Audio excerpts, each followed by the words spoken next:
Bonjour, bienvenue à cette 4e matinale. La thématique aujourd'hui que nous allons aborder est l'innovation, la recherche et le développement dans le domaine de la céramique technique. Pour commencer, une table ronde afin d'avoir un panorama des dernières avancées dans ce domaine de la céramique technique. Nous avons invité à cet effet 4 scientifiques. Madame Anne Le Riche, à ma droite, qui est professeure à Valenciennes et président du groupe français de la céramique et de l'European Ceramic Society. Monsieur Thierry Chartier, toujours à ma droite, ingénieur, directeur de recherche au CNRS et directeur du laboratoire Sciences des procédés céramiques et des traitements de surface, appelé aussi SPCTS. C'est bien ? C'est bien. À l'université de Limoges. J'ai essayé de m'entraîner, mais je n'arrivais pas à le dire d'un coup. Monsieur David Smith, à ma gauche, ingénieur, directeur du groupe d'études des matériaux hétérogènes. Enfin, quand ça n'existe plus, mais bon, ah bon? C'est pas grave. Professeur à l'école de céramique. Alors, professeur à l'école de céramique à Limoges. Et monsieur Jean-Luc Adam, à ma gauche, directeur d'unité de recherche Sciences et propriétés de matière, appelé SPM, Institut Sciences et Chimiques de Rennes. Voilà. Messieurs, je vous laisse la parole et monsieur David Smith, je vous laisse ma place.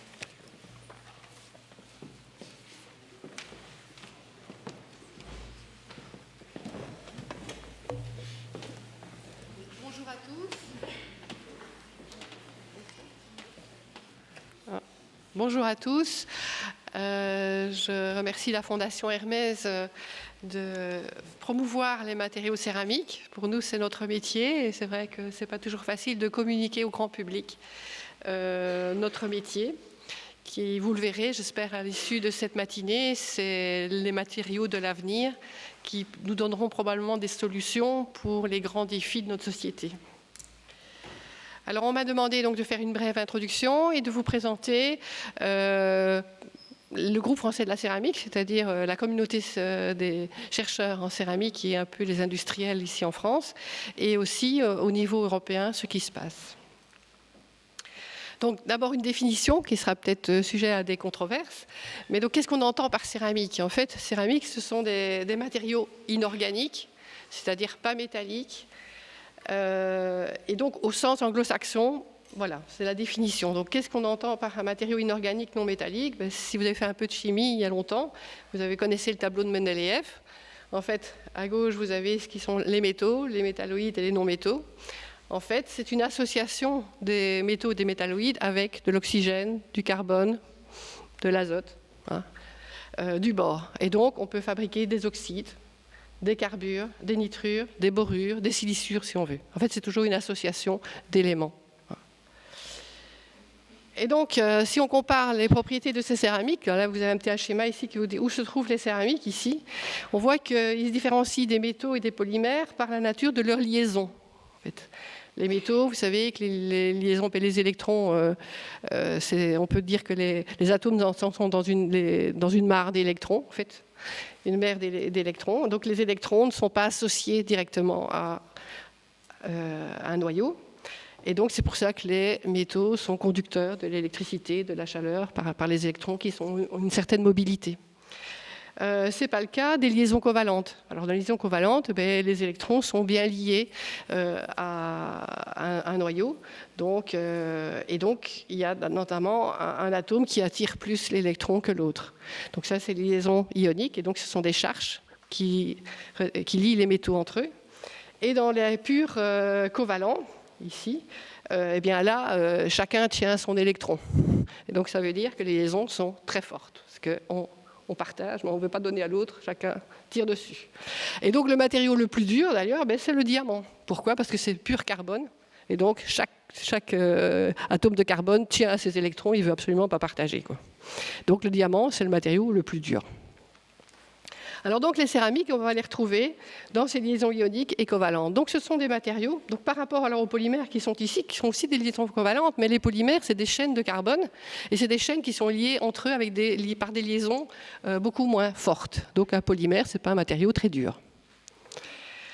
Et donc, la définition, donc, on voit que ces céramiques se distinguent par des liaisons entre atomes qui sont fortes et qui aussi sont orientées. Il y a des angles privilégiés.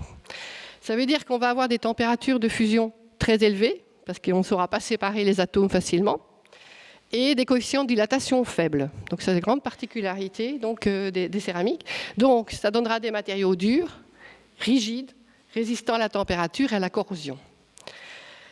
On peut avoir, en fonction de la composition des céramiques, des matériaux qui soient isolants ou conducteurs. On peut avoir toute la chaîne de l'isolation à la conduction et aussi des réactions vis-à-vis du champ magnétique. Donc, ce sont des matériaux qui vont apporter parfois des propriétés tout à fait spéciales que l'on ne peut pas avoir avec les métaux ou avec les polymères. Donc, si je reprends donc, la définition, maintenant vous savez ce que c'est qu'un matériau inorganique non métallique. Ça, c'est la définition admise aux États-Unis et en Angleterre, mais en Europe, je dirais pas l'île. En Europe, on a une définition plus restrictive. C'est-à-dire qu'on entend par un matériau céramique un matériau qui est fabriqué à partir d'une poudre.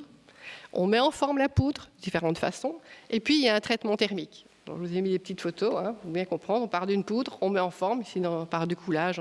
Vous voyez le petit ours, et puis après densification, après on a la pièce céramique. Et donc ça veut dire que ça différencie les verres des ciments, et, des céramiques des ciments et des verres. Puisque dans le cas des ciments, c'est différent, on fait un traitement thermique, on a une poudre et on met en forme. Un verre, c'est-à-dire on a la poudre, on fait une fusion et puis on met en forme. Donc l'ordre des étapes est différent. Et donc, la définition donc, qui pourrait être acceptée pour un matériau céramique, c'est un solide artificiel constitué de minéraux anides, cristallisés, éventuellement associés à une phase vitreuse, on parlera des verres tout à l'heure, et formé par synthèse à haute température et un traitement thermique qui permet d'obtenir l'objet final. Alors, c'est un matériau qui est très très vieux, puisqu'on peut revenir jusqu'à il y a 26 000 ans, dans des applications domestiques, la construction, l'alimentation, le sanitaire. C'est une application qui est toujours utilisée, dans laquelle il y a eu des progrès depuis, évidemment. Et puis les premiers développements techniques, c'est les réfractaires, les isolants électriques. Et puis il y a eu un gros boom pour les matériaux céramiques au moment de la guerre 40-45, puisqu'il y a eu des problèmes d'approvisionnement donc des métaux. Et donc il a fallu trouver des solutions. Et donc, par exemple, on a développé les cermets, c'est-à-dire une céramique carbure de tungstène liée par une phase métallique, par exemple le cobalt. On s'est rendu compte aussi que, puisqu'on avait des problèmes de matières premières, le silicium, l'aluminium, il y en a plein dans la terre et tout. Et donc là, il n'y avait pas de problème d'approvisionnement. Tout le monde en a. Et donc, on a essayé de développer de nouveaux matériaux, de céramique technique, à partir de matières premières qu'on pouvait avoir à notre disposition. Donc, il y a eu les premiers transistors, donc ça c'est de la céramique aussi, donc les radios. Après, il a fallu miniaturiser tout ça, et donc on est parti dans les matériaux plus pour l'électronique. Tout ça, c'est des céramiques. Et puis, il y a eu la conquête spatiale, ça a été un gros boom aussi pour les céramiques, puisque là, on avait besoin de matériaux qui tiennent à haute température et résistance mécanique. N'existait pas au niveau des matériaux métalliques, donc il a bien fallu trouver des solutions. Donc ça a été un gros boom pour l'essor de la recherche dans les céramiques. Et puis il y a le choc pétrolier. Quand j'étais jeune, probablement que la plupart d'entre vous l'avez connu aussi, on n'a pas de pétrole mais on a des idées, vous vous souvenez, un slogan.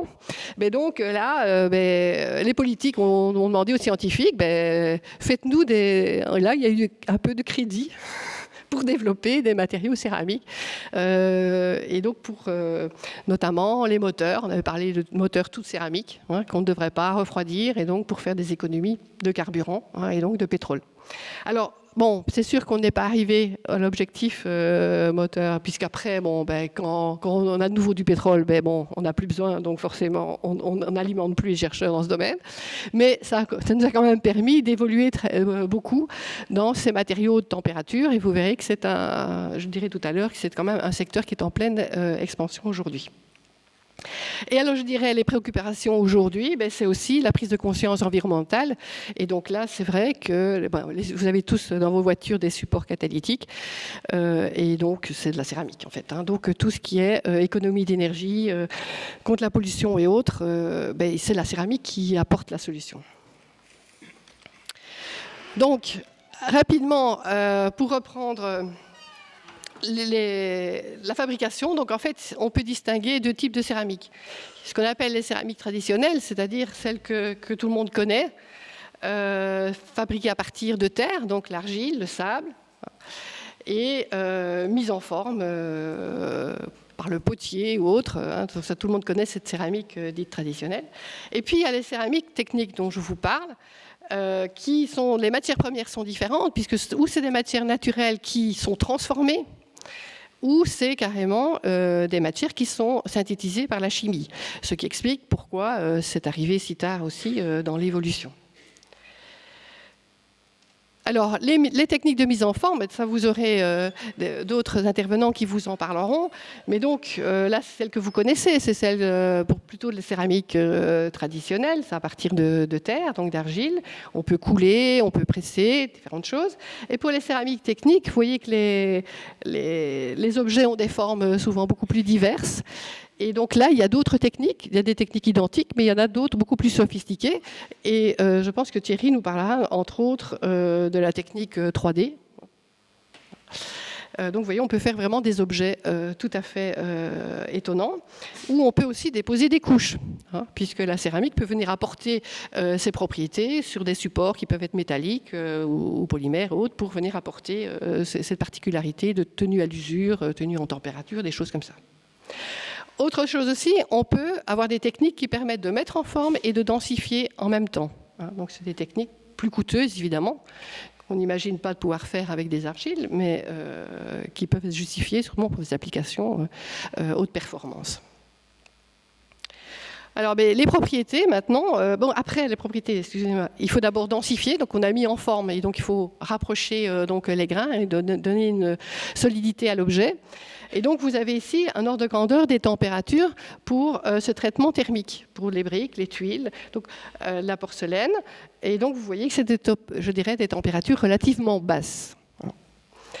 Si vous regardez les mêmes températures pour les céramiques dites plus techniques, vous voyez que c'est une température beaucoup plus élevée, parfois dans des atmosphères tout à fait particulières, c'est-à-dire pas de l'air, mais à l'abri de l'air, de l'argon, sous azote ou sous vide. Et vous voyez qu'on peut faire des objets même transparents, dans le cas ici des enveloppes translucides en alumine. Et donc, maintenant, les propriétés, comme je vous le disais, c'est surtout des propriétés résistance en température, à l'usure, à la corrosion. On peut avoir des conducteurs ou des isolants, thermiques et ou électriques, ou des propriétés magnétiques. Donc, tous les objets que vous avez vus, un peu le panel, donc vous voyez que c'est très très large, les applications des céramiques.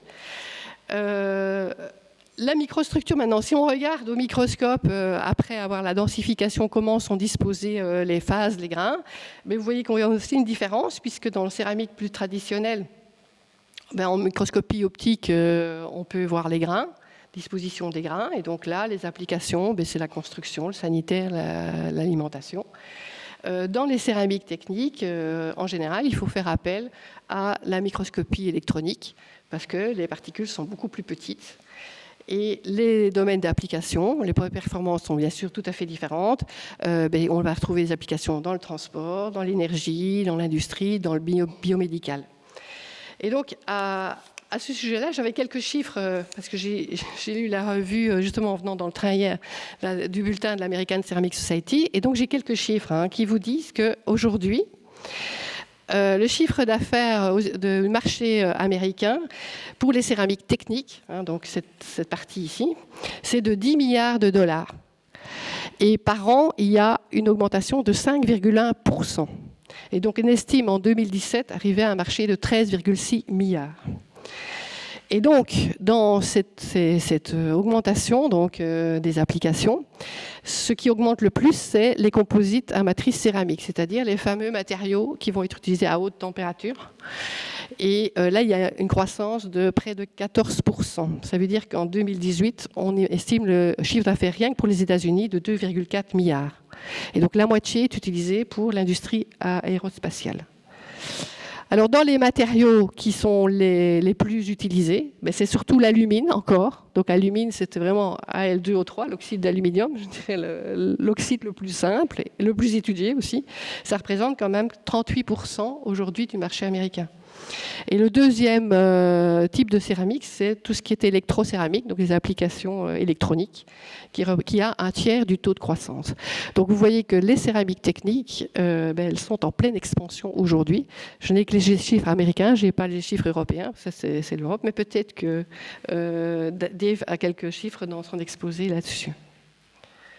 Donc voilà, ça c'est pour vous donner un bref aperçu de ce que sont les céramiques techniques. Alors, les céramiques techniques en France, les différents laboratoires se sont réunis. Vous voyez, ça date de 85 sous forme d'une association sans but lucratif, donc qui s'appelle le Groupe français de la céramique. Donc ça regroupe entre 300 et 350 céramistes. 21 laboratoires. Vous avez une carte ici de France. Vous voyez qu'il y en a au sud, à l'est, au nord, à l'ouest. Et 39 industriels qui viennent participer à notre réseau. Alors, le GFC a des liens avec la Société européenne de céramique, je vous en dirai quelques mots. Également à une fédération française des matériaux qui regroupe tous les matériaux. Et là, on organise des colloques tous les 4 ans sur tous les matériaux. Et donc, c'est toujours intéressant aussi d'avoir des contacts avec les autres types de matériaux, puisque l'avenir est peut-être aussi de jouer un petit peu avec tous les matériaux. Avec une société qui s'appelle la Société française de mécanique et de matériaux. On a des synergies, le site internet est commun. On a des commissions mixtes, parce qu'il y a des problématiques qui sont les mêmes que pour les matériaux métalliques. Et on a ce lien avec les industries qu'on essaye de plus en plus d'augmenter parce que souvent le monde académique est de son côté et l'industrie est de l'autre. Et là, je pense que l'enjeu des céramiques techniques, c'est qu'on en a besoin des uns des autres. L'industrie a besoin des développements, de nos recherches. Et nous, c'est toujours bien quand ce que l'on fait puisse être appliqué. Donc ces liens sont de plus en plus forts. Et donc là, il y a les liens, il y a le pôle européen de la céramique, il y a les syndicats des entreprises, et il y a Céramuni, qui est une association des industriels au niveau européen. J'en dirai quelques mots, et Dave aussi. Donc voilà, les laboratoires, vous voyez donc tous les différents laboratoires. Alors le plus gros laboratoire purement céramique, c'est celui à Limoges, puisque c'est une école qui vient de Sèvres et qui a été... Et donc là, c'est le plus grand nombre de chercheurs qui travaillent en céramique qui sont regroupés là-bas. Les autres labos, il y a quelques labos avec, je ne sais pas moi, 30, 40 personnes qui font des céramiques. Et sinon, il y en a d'autres qui sont des départements, où il y a quelques chercheurs qui font de la céramique dans un laboratoire plus général de mécanique ou de matériaux. Mais donc, en tout, ça représente quand même entre 300 et 350 chercheurs. Et je pense estimer qu'on est peut-être environ 600, puisque tout le monde ne s'inscrit pas au GFC. Je pense que c'est une assez bonne estimation. Alors, donc, il y a des centres de recherche aussi, le CEA, par exemple. Des centres de recherche liés à des entreprises, Saint-Gobain-Cré par exemple. Et puis il y a toutes les sociétés. Donc ça c'est la liste de toutes les sociétés qui viennent à nos journées, qui participent. Donc vous voyez qu'on est quand même bien lié avec les industriels. Alors je vous disais qu'il y a des commissions mixtes, donc il y a 4 commissions mixtes avec les métallurgistes. Donc, puisque les revêtements, il y a un lien entre les céramiques et il y a le matériau pour la santé, donc ça c'est le biomédical, c'est quelque chose qui est en pleine expansion. Les céramiques réfractaires et les poudres et matériaux frités, puisqu'on peut aussi fabriquer des métaux de la même façon à partir d'une poudre, mettre en forme et densifier. Alors les missions du GFC, rapidement, donc, en fait, on veut encourager bien sûr la connaissance des céramiques, c'est la raison pour laquelle nous sommes là. On veut attirer les jeunes dans ce métier. Et donc, pour ça, on a des actions, on organise des journées annuelles entre nous pour faire évoluer donc la recherche. On organise des écoles pour les jeunes, puisque la céramique n'est plus une science à part à Limoges, mais ce n'est plus quelque chose qui est un cours tout seul, en fait. Vous avez les réductions que nous impose le gouvernement, c'est-à-dire qu'il faut un certain nombre d'élèves par section, et donc voilà, on est obligé de regrouper, et les cours de céramique, c'est devenu presque un vernis dans toutes les universités, excepté à Limoges. Donc on est obligé d'organiser des écoles pour, je dirais, presque remettre à niveau, en tout cas des jeunes qui voudraient se lancer dans cette carrière, et même des industriels qui envoient leurs jeunes ingénieurs à nos écoles. C'est un problème européen, ce n'est pas que français. Donc, principale organisation, c'est les journées annuelles, où on se retrouve tous les ans.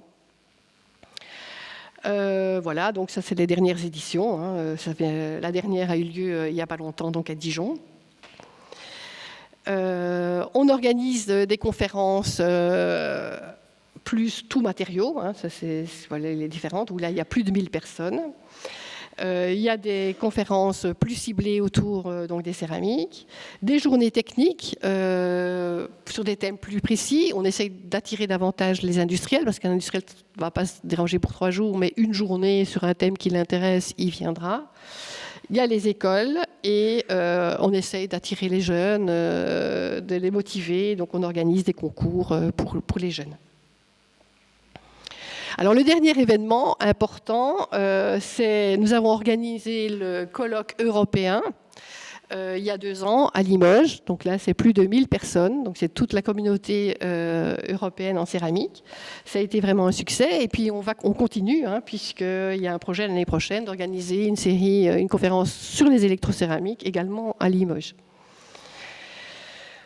Nous avons donc un site internet. Un annuaire, on édite des livres, justement, qui peuvent servir de référence pour des cours. Et il y a un groupe d'experts, vous pouvez envoyer des questions, les industriels peuvent envoyer des questions à Jean-Pierre Bonnet, et puis on essaye d'y répondre. Et donc il y a un groupe d'experts qui est derrière et qui peut donner des conseils. Et on participe à la création d'un réseau européen pour les jeunes. Alors justement, j'en arrive à quelques mots sur l'association au niveau européen. Donc en fait, cette association regroupe toutes les associations nationales de céramique. Comme il y a le groupe français de la céramique, il y a le groupe allemand de la céramique, il y a le groupe italien, le groupe espagnol, etc. Donc le CERS réunit toutes ces sociétés-là. Et donc le but est le même, c'est d'encourager l'enseignement des céramiques, et, de collecter les informations, de pouvoir aider en fait tout le monde pour essayer d'avoir un lobbying auprès des décideurs politiques européens pour leur expliquer que ce sont des matériaux d'avenir et donc il faut que l'Europe donne de l'argent pour soutenir la recherche dans ce domaine. Voilà tous les pays. Et donc ça représente plus de 4000 céramistes. Ça veut dire que si on compare avec l'Association américaine de céramique, on est du même ordre de grandeur. Parce que dans les Américains, ils sont un peu plus nombreux, mais ils ont les verriers et ils ont les cimentiers. Donc rien que les céramistes, on est vraiment de même ordre de grandeur. Donc on compte, c'est sûr. Alors donc j'assure la présidence encore pour quelques semaines. Mais donc ça tourne, le prochain ce sera un Slovaque, etc. Et donc en fait, il y a des groupes de travail qui essayent justement d'harmoniser tout ce qui se fait dans les différents pays. Au niveau, ça intéressera peut-être certains, donc tout ce qui est céramique plus d'art. Les applications industrielles pour les céramiques techniques, R&D, donc, et aussi à l'éducation, bien sûr, tous les programmes, et essayer de favoriser la mobilité des jeunes entre les pays. Donc, il y a un colloque tous les 2 ans, donc, on avait accueilli à Limoges la dernière fois. La prochaine fois, donc ici en juin, ce sera à Tolède. Et donc, je terminerai par le fait que cette association a un journal européen, qui est de la céramique, qui est édité par Elsevier et dans lequel tous les scientifiques envoient leurs papiers, en fait, hein, leurs articles. Alors, c'est un journal qui a dépassé, donc qui est le premier journal mondial, puisqu'il a dépassé le journal de l'American Ceramic Society, qui est un journal de très très longue date.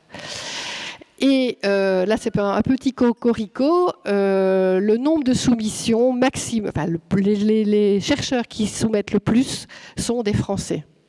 Donc, ça veut dire que la recherche en France dans ce domaine-là est à la pointe, malgré les peu de moyens qu'on nous donne. Et donc, ça, c'est quelque chose. Donc, le journal nous a déjà félicité, la France, pour. Nous avons le taux de soumission un des plus élevés et d'acceptation. Alors voilà, donc ça c'est pour vous dire qu'on travaille, on ne baisse pas les bras. Et donc, ce qui est important, c'est que ce journal, Elsevier, fait des bénéfices évidemment, et qui fournit la matière, c'est les chercheurs. Bon. Alors à un moment donné, on a dit on va faire jouer la concurrence entre les maisons d'édition. Et il n'y a pas de raison qu'eux fassent le bénéfice, alors nous on fait le boulot. Et donc on a négocié il y a quelques années, et donc Elsevier a créé une fondation, et on peut et reverse une partie des bénéfices à cette fondation, qui peut servir donc à notre communauté. Donc il y a des appels à projets régulièrement, surtout pour les jeunes. Et l'exemple, donc vous voyez par exemple ici. Jusqu'au 31 décembre 2014, il y avait 85 projets ont été acceptés pour un lot de plus de 1 million d'euros. Donc c'est une fondation qui, peu de gens la connaissent. J'en fais la publicité un peu partout. Mais donc on a subventionné par cette fondation des séjours de jeunes qui voudraient aller dans un laboratoire étranger, dans un autre pays bien sûr. On a subventionné des écoles, des prix lors des conférences, des participations à des conférences de jeunes. Et il y a plus récemment un appel d'offres qui s'appelle Frontier of Research, c'est-à-dire qu'on peut payer jusqu'à 20 000 euros à un jeune qui aurait, après sa thèse par exemple, aurait un projet de développement. Et ça permet de payer l'environnement de ce projet par exemple. Un projet qui serait pré-pilote avant une application industrielle. Voilà, et puis il y a un réseau entre les jeunes, donc un site internet, et puis on soutient bien sûr cette initiative pour qu'il y ait des échanges. Alors voilà, organisation d'une école. La prochaine école a lieu ici à Madrid au mois de juin, donc ce sera subventionné aussi par cette fondation. Alors pour terminer, puisqu'on a une association au niveau des laboratoires, il faut savoir qu'une association existe aussi au niveau des industries céramiques en Europe. Ça s'appelle Ceramuni, le siège se trouve à Bruxelles. Le réseau est tout à fait différent, puisque nous c'est plutôt la recherche et eux c'est plutôt l'industrie. Et naturellement, on s'est rapproché de Ceramuni et nous travaillons ensemble pour essayer de fusionner nos contacts, notre banque de données, pour justement, si on veut déposer un projet européen, on doit trouver un industriel dans un autre pays, par exemple, où il faut monter des projets, et puis pour surtout mettre en contact les gens au niveau des compétences, pour qu'un industriel sache où il peut trouver la compétence en Europe. Donc voilà, et donc je pense que ça permet de faire une bonne transition avec Dave Schmidt, qui va un petit peu vous parler des problématiques justement de l'industrie céramique européenne. Il a quelques chiffres, j'ai vu, et puis quels sont les enjeux aujourd'hui importants pour le développement. Voilà, je vous remercie.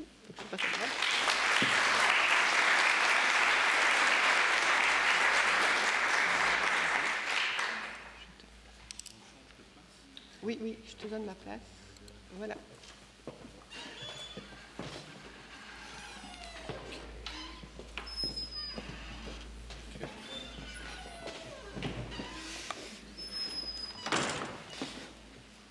Il faut... Ah non, ça, vous m'entendez là. OK. Bien.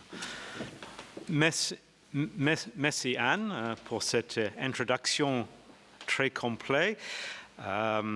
Je crois que nous avons discuté hier soir, je dirais sur la table ronde, et on a dit, chacun va donner son définition de ce qui est la céramique. Donc, moi, je vais parler plutôt de matériaux minéraux. Et je dirais pour quelqu'un qui est prof à l'école de céramique, donc l'ancienne école de Sèvres, qui était déplacée à Limoges il y a une trentaine d'années, ma définition va être où nos élèves ingénieurs céramistes peuvent trouver du travail. Donc, et c'est pour ça que je vous parle de matériaux minéraux. Et puis, dans le même sens, l'école, en fin de compte, est un peu absente dans le domaine de matériaux minéraux dans le sens large. On avait créé un laboratoire, une unité de recherche exprès pour développer des recherches dans ce domaine.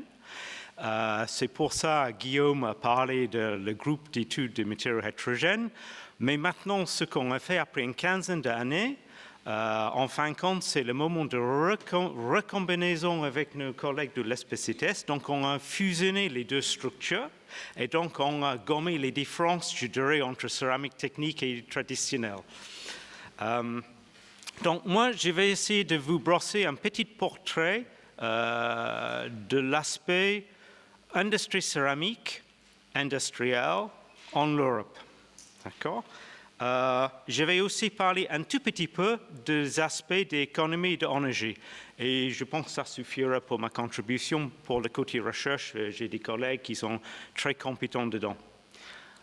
Donc, la matière première pour cette petite présentation provient d'une présentation qui a été faite par Mme Moitié.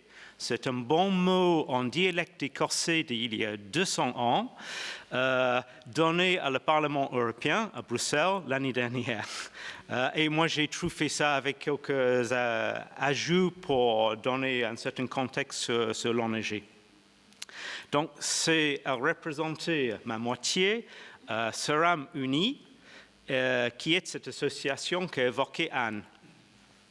Alors, et c'était devant les parlementaires européens pour les donner une image de l'industrie céramique.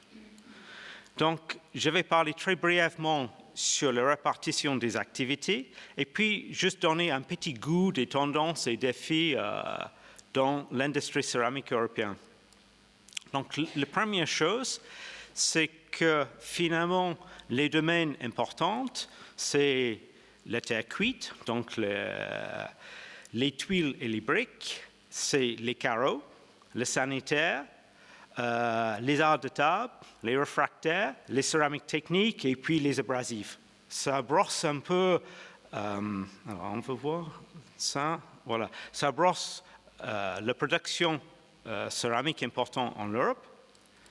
Et ce qu'on peut dire, c'est que ça représente à peu près 23% de la production mondiale de la céramique provient de l'Union européenne. C'est caractérisé par quelques grands groupes et beaucoup de petites et moyennes entreprises. On peut identifier à peu près 2000 entreprises en Europe travaillant dans le domaine en étant producteurs de céramique. Si on regarde l'emploi, ça représente, avec les proportions semblables à ces divers secteurs, à peu près 2000 emplois. Donc, c'est important. Si on prend ma définition plus large de matériaux minéraux, j'ajoute l'industrie de verre, c'est au moins 200 000 emplois. Si on ajoute l'industrie cimentaire, ça veut dire au moins un demi-million d'emplois en Europe dans l'industrie de matériaux minéraux. Donc, c'est assez conséquent.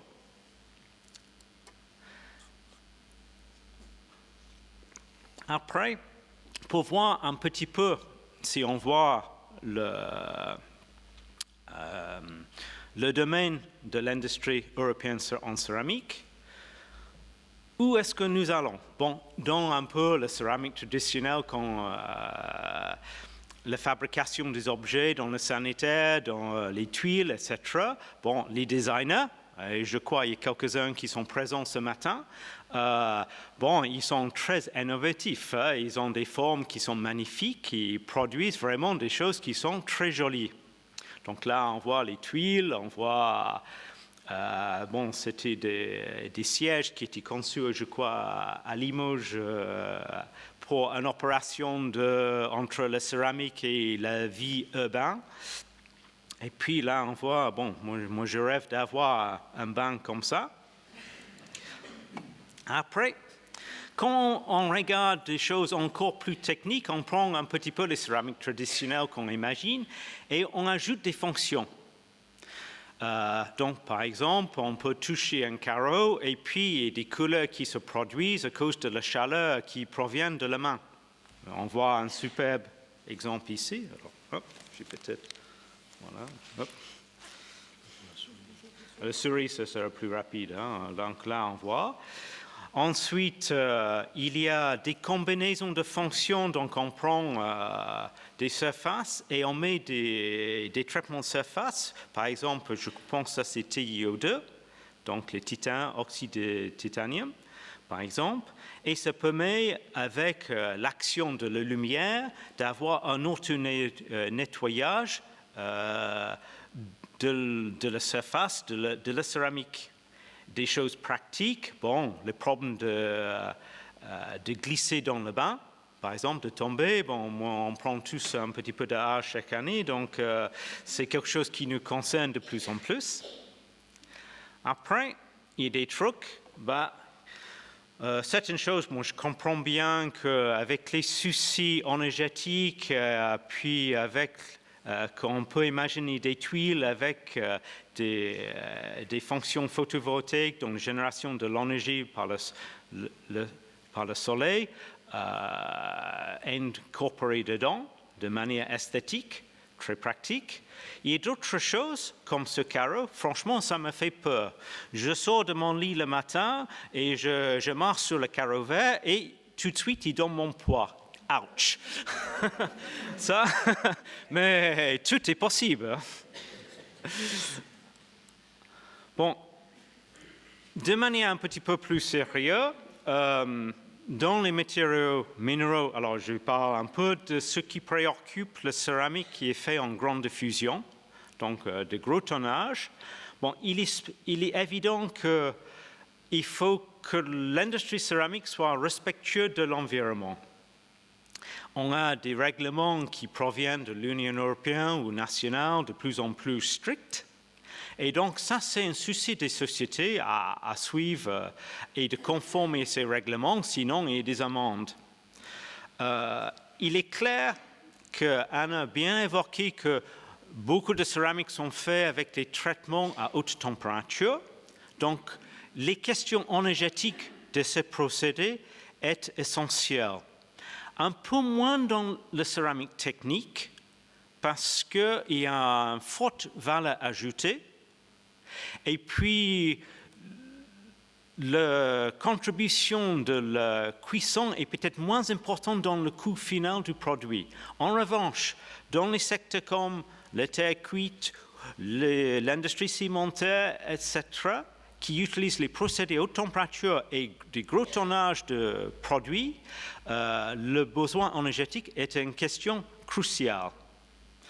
Il y a toujours le souci de faible coût et la performance, les propriétés, durée de vie des matériaux céramiques, c'est une question importante.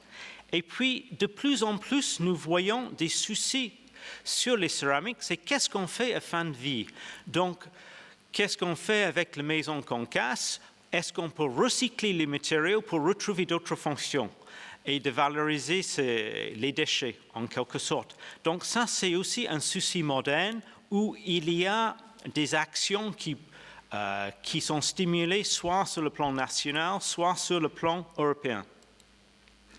Donc, juste pour donner des exemples, des soucis, bon, l'industrie du ciment, des émissions de CO2, qui proviennent du clinker. Bon, est-ce qu'on peut faire des formulations avec moins de clinker, donc moins d'émissions de CO2? Il y a des recherches qui sont faites dessus. Si on prend l'industrie du bâtiment, dans l'industrie du bâtiment, bon, il y avait des objectifs, alors ça date quelques années, mais grosso modo, de réduire les pertes thermiques d'un bâtiment par un facteur 2 en 45 ans. Ça veut dire qu'il faut améliorer par 10% la performance tous les 5 ans. Ça, c'est un défi pour les technologues. Hein.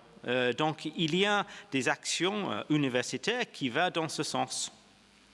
Autre aspect, c'est pour les problèmes de coûts énergétiques de production.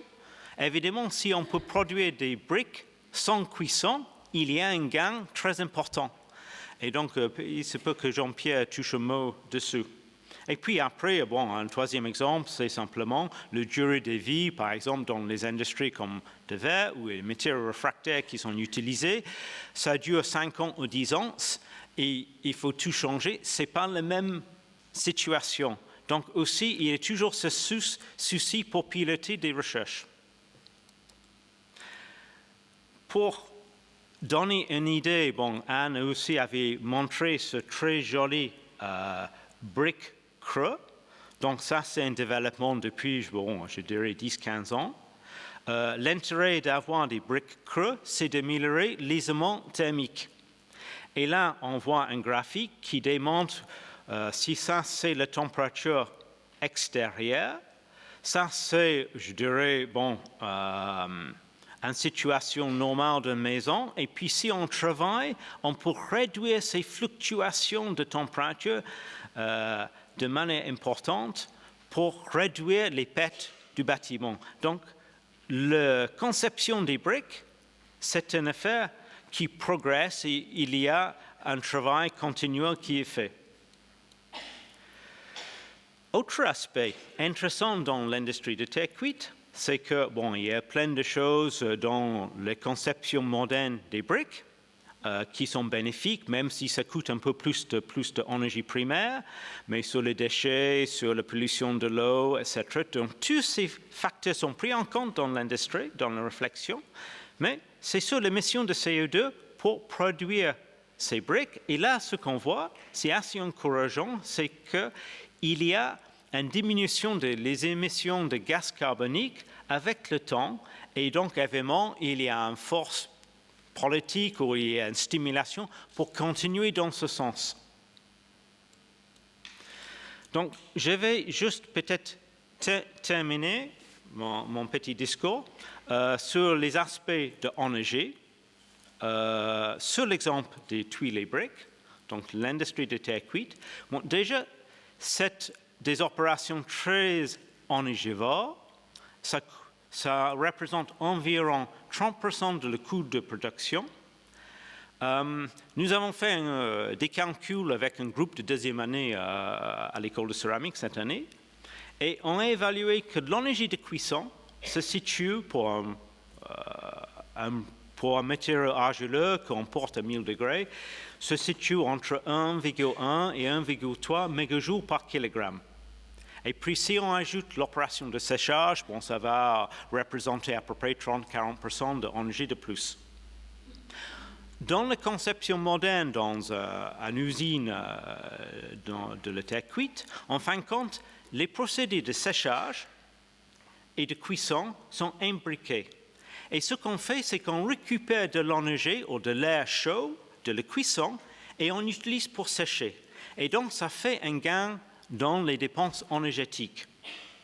Donc, actuellement, il y avait un progrès, et donc j'ai discuté avec un ingénieur de terre récemment, qui fait en sorte que les dépenses actuelles, le coût de l'électricité et de le gaz, et surtout du gaz, ça représente, il y a peut-être, dans les unités les plus anciennes, c'est à peu près 3,3 mégajoules par kilogramme, et les plus efficaces, c'est 2,2 mégajoules par kilogramme. Donc, l'organisation, c'est quelque chose qu'il faut que c'est réfléchi. Et ce que ça dit, c'est que finalement, l'industrie de terre cuite n'est pas aussi inefficace que ça. C'est environ 30 à 50% d'efficacité, utilisant cette définition, qui est évidemment discutable. Donc, mais il faut bien amener son affaire, parce que quand on construit une usine, c'est pour une durée de 40 ans. C'est un investissement à long terme. Donc, tout gain est bon et on ne peut pas changer du jour au lendemain. Il faut bien réfléchir à l'avenir. Tendance qui va dans le même sens, dans la question énergétique, c'est qu'on commence à incorporer du biomasse dans les produits de terre cuite, par exemple. Deux intérêts. Un, on fait un matériau final qui est plus poreux. Ça améliore la performance thermique, ça devient plus isolant. Mais également, d'incorporer du biomasse, c'est comme un carburant interne pour la cuisson. Donc, c'est une façon de réduire la facture énergétique du procédé. Et puis, troisième tendance qui est apparue, c'est que, actuellement, on utilise le gaz naturel dans la plupart de la cuisson de l'industrie céramique entière. Si on remplace avec du biogaz ou du gaz synthétique qui provient des déchets, on peut réduire les émissions de CO2 par environ 30%. C'est un calcul approximatif, mais ça vous donne une petite idée, un petit aperçu des préoccupations de l'industrie et ils vont aussi regarder un peu les laboratoires de recherche pour les appuyer dans ce sens-là. Donc peut-être, je pouvais ajouter des choses, mais je pense que mes collègues ont plein de choses intéressantes à révéler. Donc moi, je vais arrêter là.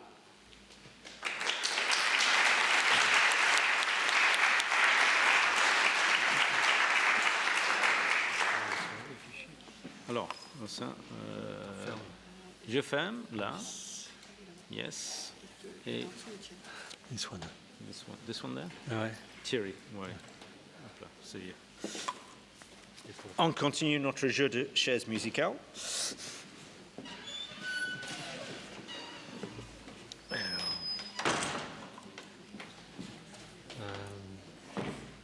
Affichage. C'est où le truc là? C'est pas juste affichage en dessous, en bas. Là, attends. C'est que l'affichage? Ah yes, ouais. Ok, merci. Bon, bonjour à toutes et à tous. Donc moi je vais vous parler un peu plus des céramiques techniques et l'aspect scientifique avec des applications. Bon, je ne reviendrai pas sur la définition des céramiques parce qu'elle reste controversée. Simplement, je vous dirais, le procédé le plus classique de fabrication des céramiques, c'est de partir d'un matériau pulvérulent, donc des poudres, donc qui peuvent être naturelles, synthétiques. Et la particularité, c'est que la taille de ces particules, c'est de l'ordre du micron, ou qui peuvent être nettement plus petites que le micron, c'est-à-dire une dizaine de nanomètres, une centaine de nanomètres, le nanomètre étant le millième du micron. Donc le jeu, ça va être de savoir empiler ces particules très fines, qui sont souvent loin d'une forme sphérique, donc qui s'empilent mal, qui ont des interactions entre elles, et de fabriquer une pièce agglomérée qui a la forme de l'objet final, qu'on appelle une pièce crue, et qui soit cohésive. Donc ça se fait par l'intermédiaire d'un procédé de mise en forme. Alors il y a plusieurs procédés qui existent, vous en avez ici les plus classiques, pressage, coulage, extrusion, injection, etc. Donc on part de la poudre et on fabrique un objet, mais un objet qui en fait est un agglomérat cohésif de particules de taille typiquement du micron, de nanomètre à la dizaine de microns. Et donc en fait, cette pièce crue contient en gros de 50 à 60% en volume de particules céramiques et le reste, 40 à 50% en volume de trous, de pores. Et ensuite, il va falloir densifier cette pièce pour lui conférer ses propriétés finales et résorber la porosité pour arriver à la densité pratiquement théorique du matériau. Et là, c'est un traitement thermique qui va nous permettre d'arriver à cette cohésion et ses propriétés finales qu'on appelle le frittage. Bon, sans rentrer dans les détails, je pense que Jean-Pierre en parlera. Donc on obtient des objets comme quelques exemples, des dents, un filtre à particules ou des composants électroniques par frittage. Là aussi, Jean-Pierre en parlera. Il faut savoir que ces poudres-là, quand vous avez affaire à une matière organique, à un plastique, et vous faites de l'injection dans un moule chaud, la matière s'écoule. Faire écouler un tas de sable, vous comprenez bien que c'est difficile. Donc il va falloir ajouter à ces particules céramiques des additifs, des auxiliaires, souvent des organiques, qui vont permettre de conférer des propriétés d'écoulement qui vont nous servir à la mise en forme de ces pièces crues. Donc ce sont souvent des organiques. Ces organiques nous servent dans le procédé de mise en forme à fabriquer la pièce crue, mais après vont nous gêner pour obtenir la pièce densifiée. Donc entre la mise en forme et la densification de température, donc 1200, 2000 degrés. On a une étape qu'on appelle du déliantage qui va nous permettre d'éliminer ces composants organiques sans détériorer ni la forme ni les propriétés de la pièce. Donc on a des organiques qui nous servent à mettre en forme la pièce. Après, il va falloir les éliminer avant de densifier la pièce. Donc voilà en gros le procédé qui est le plus utilisé en céramique. Donc vous verrez que pour les verres, c'est différent parce que les verres, on peut fusionner des matières premières. Et les ciments, c'est également différent. Les ciments, les liants hydrauliques subissent un traitement thermique en amont pour fabriquer le ciment que vous faites réagir derrière avec de l'eau. Bon, le fruitage, sans aller dans les détails, vous avez compris qu'on a une agglomération de particules qui peuvent être très petites et on veut un objet dense. Okay, donc on va résorber les 40% typiquement de porosité. Quand on résorbe 40% de porosité en volume, bien sûr, on va avoir un retrait qui va être typiquement de 15 à 20% linéaire. Donc quand un céramiste fabrique une pièce avec un outillage, un moule par exemple, il faudra qu'il surdimensionne le moule par rapport aux dimensions de l'objet final qu'il voudra obtenir pour tenir compte de ce retrait. Alors le retrait, ce qui est important pour un céramiste, c'est de maîtriser ce retrait et qui ne varie pas dans le temps. Donc vous voyez le fruitage, en fait, ici vous avez une pièce crue, ou pas très loin d'être crue, c'est-à-dire un empilement de particules. Donc le noir, c'est la porosité, le blanc, c'est la céramique. Donc en gros, 40% de porosité. Les tailles de particules sont petites, le blanc. Une fois qu'on a densifié la pièce, donc température étant, eh bien, on a beaucoup moins de porosité, mais vous voyez qu'il en reste. Il est difficile d'arriver à 100% de densité théorique. Et que les grains ont des tailles plus importantes que le départ. Donc il y a à la fois de la densification, à la fois du grossissement. Donc ça, le céramiste, il devra gérer cette microstructure qui va conférer finalement les propriétés finales de la pièce, mécanique, électrique, optique et autres. Donc je vais vous présenter maintenant via des applications et des études qu'on mène notamment en liaison directe avec l'industrie. Un laboratoire, c'est pas des gens qui sont complètement isolés de l'application. On a bien sûr un développement de connaissances, de savoir-faire dans un laboratoire et l'industrie vient chercher ces connaissances. Mais en inverse, on est tiré aussi par des applications. Donc l'industrie vient avec ses applications et on doit mettre des connaissances en face. Donc quelques exemples dans des grands domaines sociétaux sur lesquels on travaille. Typiquement, c'est l'énergie, l'environnement, la santé et puis les technologies de l'information et de la communication. Donc dans l'énergie, alors cette liste-là, elle n'est pas exhaustive. Faites attention, c'est quelques exemples. Donc l'énergie, il y a d'abord l'énergie nucléaire. Bon, donc ça, c'est un grand domaine des céramiques, parce que les combustibles UO2, PuO2 actuellement, ce sont des céramiques. C'est mis en forme par des procédés céramiques, c'est densifié, c'est frité. Il y a aussi les gaines qui vont contenir les pastilles de combustible. Et puis, il y a le réacteur lui-même, pour éviter des problèmes notamment de fusion comme à Fukushima. Donc, on doit avoir des matériaux qui résistent à des hautes températures, typiquement 1800 degrés. Ensuite, il y a tout le domaine de la catalyse. Alors, le domaine de la catalyse, par exemple, vous avez ici un réacteur. Donc, un réacteur, on ne le voit pas très bien, mais c'est un bloc dans lequel on va faire circuler des gaz en présence de catalyseurs pour faire un autre gaz. Alors, un exemple, dans une quarantaine d'années, il y aura beaucoup moins de pétrole et le pétrole sera plus cher. Donc, il faut trouver des vecteurs énergétiques de substitution. Un des vecteurs énergétiques, c'est l'hydrogène. Mais l'hydrogène, on ne l'a pas dans l'atmosphère, donc il faut le synthétiser. Alors comment on fait de l'hydrogène? La voie actuellement la plus populaire, la plus utilisée, c'est le réformage du méthane. Le méthane, c'est le gaz naturel, c'est H4. On fait réagir CH4 avec de l'eau, H2O, pour faire H2 plus CO, ou H2 plus CO2. Ensuite, on peut utiliser ce H2 plus CO ou CO2 qu'on appelle du gaz de synthèse pour fabriquer tous les organiques qu'on connaît. Un chimiste sait faire avec ses molécules de base des organiques qui sont pour l'instant faites avec le pétrole, donc on saura faire. Ou alors, c'est l'hydrogène pur qui nous intéresse et on enlève le CO2, on le séquestre, on le stocke. Et donc ça, ce sont des voies qui nous intéressent. Et pour faire ça, eh bien, cette réaction-là, elle se passe à haute température, 900 degrés, dans des atmosphères qui sont assez corrosives. Donc un métal ne tient pas dans ces atmosphères-là, ces températures-là. D'où l'intérêt de la céramique. Donc on doit fabriquer des réacteurs pour faire ce reformage du méthane, pour fabriquer de l'hydrogène. Alors une application de l'hydrogène, par exemple, c'est la voiture. Pour faire les voitures électriques, l'hydrogène, c'est une source, c'est un carburant de la voiture électrique. Mais il faut le fabriquer. Alors on dit que la voiture électrique est propre, parce qu'elle utilise de l'hydrogène. Je vous parlerai des piles à combustible tout à l'heure.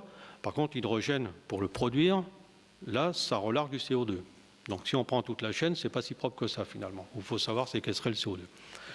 Donc la catalyse, c'est ce que vous avez sous les pieds dans votre voiture pour l'oxydation des NOx, des SOx, enfin et pour éviter de rejeter des polluants. Et c'est fait avec des petites particules qui font quelques nanomètres, alors toutes petites, qui sont sur un support et qui vont réagir avec les gaz pour les oxyder. Donc ça, c'est ce que vous avez dans vos pots catalytiques de voiture. Et puis Dave en a parlé, surtout sur l'énergie, l'environnement, les écomatériaux, le recyclage qui est de plus en plus important, et la gestion des procédés pour fabriquer une céramique, diminuer l'énergie requise. La pile à combustible, donc ça j'en ai parlé un petit peu, on en parle beaucoup actuellement, c'est un système électrochimique qui va transformer l'hydrogène en électricité. Et c'est ce qu'on souhaite mettre, et c'est ce qui est déjà mis sur certaines voitures. Bon, les Japonais, Toyota, là, commencent à commercialiser une voiture qui s'appelle Mirai, qui veut dire futur d'ailleurs en japonais, à base d'hydrogène et de pile à combustible. Donc ça, c'est quelque chose qu'on commence à voir apparaître et qui va se développer. Alors, il n'y a pas le réseau pour l'instant, mais ce réseau on commence à réfléchir à mettre en place des stations-service qui vont vous délivrer de l'hydrogène. Mais il faut savoir, encore une fois, produire hydrogène. Alors, une pile à combustible, qu'est-ce que c'est ? Ça peut être en polymère. Là, moi, je parle des céramiques, qui travaillent à un peu plus haute température, mais qui ont plus de rendement que les piles polymériques, qui sont moins matures actuellement que les piles polymériques. Ce que vous voyez dans les voitures, ce sont des piles polymériques. Ça peut avoir des formes planaires, tubulaires, etc. Et le principe, c'est de faire réagir de l'hydrogène avec de l'air, avec de l'oxygène, pour fabriquer des électrons. Et puis de l'eau. Mais l'eau, elle ne nous intéresse pas. Donc pour ça, vous avez une pièce jaune ici, qui est une céramique, entre autres, et qui doit ne laisser passer que l'oxygène. Donc qui doit être imperméable au gaz, sauf l'oxygène. Donc on dit qu'elle est semi-perméable. Parce que si on met en contact l'hydrogène et l'oxygène, ça fait boum, directement. Donc il ne faut pas y être de court-circuit. Donc on a des céramiques qui permettent de transporter l'oxygène, et ça c'est dans la structure cristalline. L'oxygène il va sauter de lacune, de trou en trou, de lacune en lacune, pour arriver au contact de l'hydrogène et réagir gentiment. Donc voilà des pièces céramiques qui constituent ces membranes semi-perméables à l'oxygène. Donc vous avez ici l'exemple, c'est de la zircone typiquement, ZRO2, qui est un peu dopé justement pour fabriquer ces trous, pour permettre les trous et pour permettre à l'oxygène de sauter. Donc on sait définir en céramique des matériaux et des structures cristallines qui permettent par exemple des transports d'un ion oxygène par exemple. Et les recherches actuelles portent sur la réduction de température de fonctionnement de ces piles à combustible. Autre domaine, les transports et l'environnement. Ici, vous avez un filtre à particules. Alors, un filtre à particules, ça, c'est ce que vous avez sur certains moteurs diesel. Là, c'est pour éviter de rejeter les suies. C'est un filtre. Donc là, c'est la porosité, typiquement une dizaine de microns, qui va piéger les suies. Alors, pourquoi de la céramique ? Vous pouvez me dire, on peut mettre du métal. Non, parce que quand les suies ont rempli les pores, eh bien, il n'y a plus d'échappement. On est colmaté et il faut régénérer votre filtre à particules. Ça, vous ne le voyez pas, mais quand votre moteur détecte une perte de charge, quand le filtre à particules est bouché, eh bien, qu'est-ce qu'il va faire ? Eh bien, il va dérégler les paramètres d'injection, il va envoyer un catalyseur pour brûler les suies. Donc, il va mettre le feu à ce filtre à particules. Donc, la température monte en gros de 400-500 degrés à 1000 degrés. Et on met le feu sous vos pieds dans le filtre à particules, sans que vous vous rendiez compte de ce qui se passe, parce que c'est le moteur qui gère. Donc, un métal ne tiendrait pas à ce choc thermique et à ces températures élevées de l'ordre de 1000 à 1200 degrés. D'où l'intérêt d'une céramique sur les filtres à particules. Quand vous prenez l'avion, dans les moteurs d'avion, il y a des turbines, des aubes de turbines, Et ça travaille à haute température et on essaye de monter les températures pour avoir bien sûr plus de rendement et réduire la pollution. Et bien sur ces aubes de turbine qui sont en alliage de titane, on met une céramique, vous voyez ici une couche, là, le métal est là, une couche d'interface et la céramique est ici, pour diminuer la température et que le métal voit une température qu'il puisse supporter. Donc là, il y a un composite, le métal supporte les propriétés mécaniques avec ses propriétés de ductilité, et la céramique protège le métal d'une température trop élevée. Donc là, il y a deux fonctions qui sont ajoutées. Et ça, s'il n'y a pas cette protection, eh bien, l'avion tombe. Et ces couches-là sont généralement déposées par des méthodes de dépôt chimiques, physiques en phase vapeur ou des méthodes plasma, projection plasma ou projection de flamme. Alors vous voyez ici, en plus, une remarque, la structure, elle est colonnaire. Donc pourquoi? Parce que quand il y a les coefficients de dilatation sont un peu différents entre le métal et la céramique, et on peut avoir une délamination qui serait catastrophique, donc une fissure entre le métal et la céramique. Et cette structure colonnaire permet de bloquer la fissure. S'il y a une initiation de fissure à l'interface, hop, elle est bloquée à chaque colonne. Donc ça évite la propagation. Donc le céramiste devra aussi gérer la microstructure de ces dépôts, en vue de conférer les propriétés qu'il souhaite, quoi. Bon, une autre application, c'est la santé. Alors la santé, l'os humain, c'est du phosphate de calcium, et les céramistes savent faire de l'os synthétique, elles savent reproduire du phosphate de calcium depuis longtemps. Et en plus, on peut associer ces matériaux-là à des méthodes de mise en forme 3D, j'en parlerai tout à l'heure, des technologies additives. Et ici, on a l'exemple d'un crâne. Donc ça, c'est une personne qui a été accidentée, traumatologie. On part du fichier scanner de cette personne-là, qui a une perte osseuse qui est importante. On ne sait pas le remplacer par de l'autogreffe, c'est trop grand. Les polymères, ça conduit souvent à des infections. Donc on part du fichier scanner, on a le matériau, la poudre dont je vous ai parlé tout à l'heure, qui est du phosphate de calcium, qui est d'os synthétique, et on fabrique l'implant à la forme et à la taille de la cavité qu'il faut remplir, en matériau phosphate de calcium, en os synthétique. Et le chirurgien, il a plus qu'à poser cet implant directement dans la cavité qu'à la bonne forme. Donc la durée d'opération est beaucoup plus faible et c'est la seule méthode pour remplir des grandes cavités osseuses. Alors ces matériaux-là céramiques, on va aussi les fonctionnaliser, c'est-à-dire qu'on va mettre dessus des molécules, des peptides par exemple, qui vont permettre la régénération osseuse. Donc ils vont permettre aux cellules d'aller plus vite. Et l'idée, et on est en train de travailler dessus, c'est que les cellules se nourrissent de ce phosphate de calcium pour reconstruire de l'os vrai, de l'os naturel. Alors pas trop tôt parce qu'on va détruire la forme, mais il faut que ça se fasse. Donc voilà l'idée. Bon, il y a d'autres applications. Bon, la prothèse de hanche, ça vous connaissez bien, c'est pas nouveau. Les cales intervertébrales, c'est une autre application. Alors les technologies de l'information et de la communication, vous avez tous les céramiques dans vos ordinateurs, dans vos téléphones portables, etc. Eh bien, ces céramiques-là, il faut les fabriquer. Donc, il y a des méthodes de dépôt en couche mince qui permettent de les fabriquer. Cette pièce-là, c'est une structure tas de bois. Donc, vous empilez des rondins ou des carrés à 90 degrés. Alors, vous voyez bien que c'est très difficile à fabriquer. On ne peut pas faire ça par un moulage classique. Donc, ça, c'est encore une méthode additive qui permet de faire ça. Ça, c'est une antenne. C'est une antenne. Ici, vous avez une espèce de forêt de petits picots. Alors, ces matériaux-là, c'est les piézoélectriques. Ça, c'est fabriqué par Gedrank, qui est une autre méthode additive. Et l'application, c'est l'échographie ultrasonore. Quand vous passez une échographie, vous avez une sonde ultrasonore, un sonar, en fait. Et plus les picots sont petits, plus vous avez une résolution dimensionnelle élevée. Donc, il y a des technologies qui sont à mettre en face pour diminuer. Bon, voilà l'impression jet d'encre. Les fibres optiques, donc ça, c'est du transport d'informations. Plus ça va vite, moins il y a de pertes, mieux c'est. Donc on développe des nouveaux matériaux dans ces objectifs-là. Les céramiques transparentes, donc plusieurs applications, notamment laser, l'amplification laser pour faire des lasers.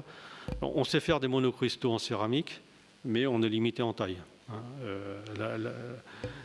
Donc l'idée ici, c'est de faire des polycristaux, donc l'association de grains. Mais là, pour avoir des propriétés optiques satisfaisantes, il faut zéro porosité. Sinon, on a de la diffusion de lumière. Donc là, le challenge, c'est d'obtenir des pièces massives, grande dimension, qu'on ne sait pas faire en monocristal, mais avec zéro porosité. Bon, maintenant, je vais faire un focus pour terminer sur les technologies additives. Alors ça, c'est quelque chose dont on entend parler beaucoup actuellement. Vous pouvez acheter une imprimante en plastique pour fabriquer des pièces plastiques, pour réparer des objets que vous avez à la maison, en gros pour aller 1 000 €, quoi, typiquement. Donc, la technologie plastique en technologie additive, c'est mature. Dans le domaine des métaux, c'est un peu moins mature, et dans le domaine des céramiques, c'est encore moins mature. Donc on développe, pas que nous, hein, des technologies additives. Alors ça, c'est pas nouveau, hein. Il y a plusieurs technologies qui sont utilisées. Là, je vais vous citer les quelques technologies qui sont utilisées et viables dans le domaine de la céramique pour l'instant. Il y en aura peut-être d'autres, hein. L'extrusion, c'en est une, et ça c'est pas nouveau. Le potier, hein, qui fabrique sa pièce avec des colombins, donc va ajouter de la matière à la main. Eh bien, le robocasting, c'est exactement la même chose. La buse, elle est toute petite, une centaine de microns, et on va déposer de la matière là où on veut. D'accord ? Les Chinois, par exemple, vous avez peut-être vu, sont en train de développer une imprimante pour fabriquer des maisons. Donc la buse, elle est grande, 40 cm, et il y a un portique qui vient sur la maison et qui va déposer les murs. Donc on fabrique en 3D la maison, avec des liants hydrauliques, parce qu'il faut que ça fige assez rapidement pour pas que ça s'affaisse après le passage de la buse. Donc voilà, ça c'est du robocasting, c'est de l'extrusion. Alors l'agglomération par un liant. Là, la technique, c'est de déposer un lit de poudre, donc un tas de sable, mais avoir en mémoire que la taille des particules, c'est toujours l'ordre du micron. Et puis, sur ce lit de poudre, on va venir déposer de la colle là où on veut. Donc, la partie où il y aura de la colle sera agglomérée. La partie où il n'y aura pas de colle restera pulvérulente. Et on va on va ajouter une couche sur cette première couche, et on va rajouter de la colle sur la couche N+1. Et on va construire donc une pièce couche par couche. Et quand la pièce est terminée, on va retirer la pièce agglomérée par de la colle du lit de poudre pulvérulent non aggloméré. Donc ça, c'est une technologie également utilisée. Bon, ça conduit à des pièces de grande taille, mais avec des propriétés de surface qui peuvent être assez modestes. Une autre technologie, c'est le frittage laser. Alors, frittage, on en a parlé, c'est la densification. Le frittage classique, c'est dans un four. Là, on va apporter l'énergie thermique là où on veut avec un laser. Donc, encore une fois, un lit de poudre, et on va venir agglomérer les particules là où on veut avec un laser. Et ainsi de suite, on va construire la pièce couche par couche, la pièce agglomérée préfritée. Donc, il y a des équipements qui existent, hein, il y a des sociétés qui fabriquent des systèmes. Une autre technologie, c'est la stéréolithographie. Ça, c'est ce qui a permis de fabriquer les implants là, que je vous ai montré tout à l'heure. Là aussi, c'est une technologie couche par couche. Et là, on part d'un système réactif qui est une suspension, une dispersion de particules céramiques dans une résine photopolymérisable. On va déposer une couche de ce système céramique. Alors, l'épaisseur de la couche, ça peut être une dizaine de microns, hein, ça peut être très faible. Et on va venir avec un laser UV polymériser dans chaque couche les zones qui nous intéressent. D'accord ? Une fois qu'on a fait une couche, on va rajouter une autre couche, on repolymérise la couche N+1 dans la zone qui nous intéresse et on colle les couches ensemble. Donc la partie polymérisée est durcie, la partie non polymérisée reste liquide. Ensuite, on enlève la pièce polymérisée de la suspension liquide, non polymérisée, et on lui fait subir un traitement thermique pour arriver à l'objet final. Et là, vous voyez ici, j'en profite pour vous montrer le retrait. Ici, on a une pièce crue, donc agglomération de particules cohésives, densification, et vous voyez que la taille diminue.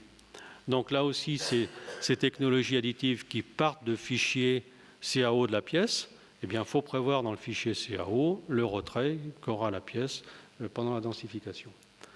Donc, des applications de la stéréotographie, vous avez vu les applications médicales, fabrication d'implants, les technologies de l'information de la communication, des filtres, des antennes ou le couplage directement filtre-antenne, le luxe, Alors ça, c'est un marché qui est très important parce qu'on fait des petites séries, on peut faire des pièces très compliquées.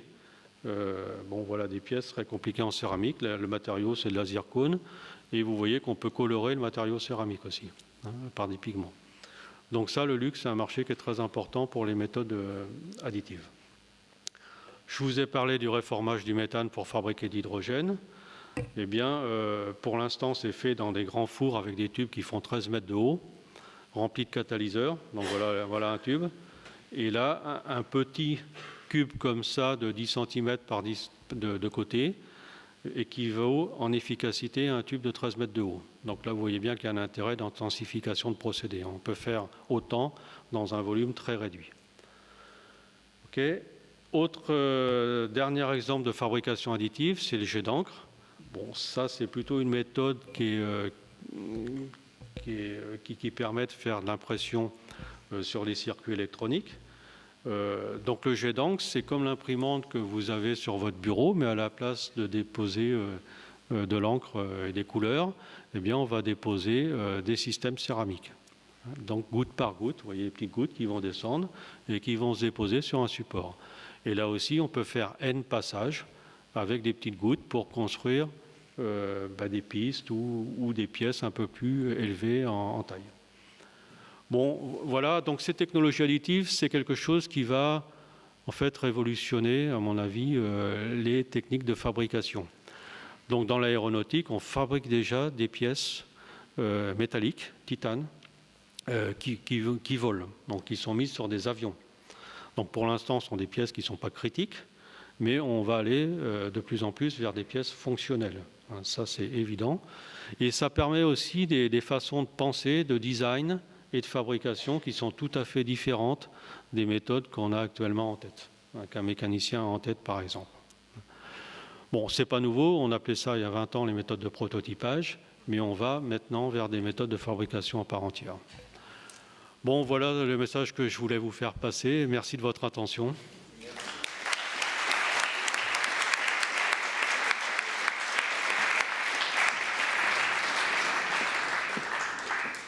C'est tout.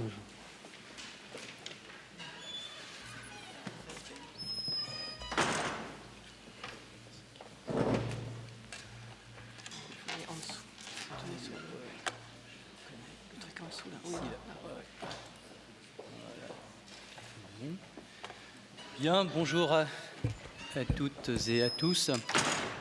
Donc on va maintenant passer à un matériau voisin des céramiques, mais qui est quand même assez différent, qui est donc le verre. Et j'ai choisi de vous parler plus spécifiquement d'un verre bien particulier qui est le verre noir, et en l'associant en plus à la lumière. Alors, a priori, ce sont deux notions assez opposées, le noir et la lumière. Et vous allez voir qu'en l'occurrence, c'est une association très originale pour développer de nouvelles applications dans les technologies de pointe en optique. Alors, tout d'abord, je voudrais un peu recadrer cet exposé dans le cadre de ces conférences qui sont sur le thème de la Terre. Donc, la Terre, le verre, quel est le lien entre les deux? Il est très, très important. Parce qu'il faut savoir qu'avant d'être un produit synthétique, le verre, c'est un produit naturel, c'est l'obsidienne. Là, en l'occurrence, elle est noire, mais alors ça n'a rien à voir avec les verres noirs techniques dont je vais vous parler tout à l'heure, je tiens à le préciser. Donc l'obsidienne, c'est une roche volcanique vitreuse qui a été formée il y a plusieurs millions d'années lors du refroidissement de la Terre, et elle est formée essentiellement de silice associée à des oxydes d'alcalin ou des oxydes d'aluminium. Donc elle a été utilisée très tôt par les hommes préhistoriques pour former des têtes de flèches en obsidienne, donc, et plus proche de nous par les Égyptiens. Les yeux des momies étaient faits en obsidienne. Alors le lien entre la terre et le verre, on va le retrouver non seulement par le fait que c'est une roche volcanique, mais en plus elle contient de la silice. Donc la silice, c'est un oxyde de silicium, et SiO2, c'est le composant majeur du verre, de l'obsidienne et des verres synthétiques. Et la silice représente 60% de l'écorce terrestre. Donc il n'y aurait pas de verre sans la terre. Alors, toujours le lien entre la terre et le verre, comment on passe de la terre au verre synthétique. Donc ils sont faits à base de silice, et la silice, c'est du sable. Alors j'ai mis là, pour faire joli, le sable représenté par une plage. Bon, évidemment, pour la fabrication du verre, on utilise de la silice provenant de carrières, dans les carrières de sable, où le sable est représenté à 90-95% par de la silice. Donc comme on l'a dit ensuite, ce sable, il est porté à la fusion à des températures supérieures à 1000 degrés. Donc on ajoute à la silice des adjuvants de manière à travailler à des températures un peu plus basses que celles que nécessite la silice pure, et ensuite le verre est obtenu par refroidissement. Alors très tôt, l'homme a été capable de réaliser des objets en verre. Donc les premières réalisations datent de 3000 ans avant notre ère. Là, j'ai représenté donc une coupe égyptienne qui date de 50 à 100 ans avant notre ère.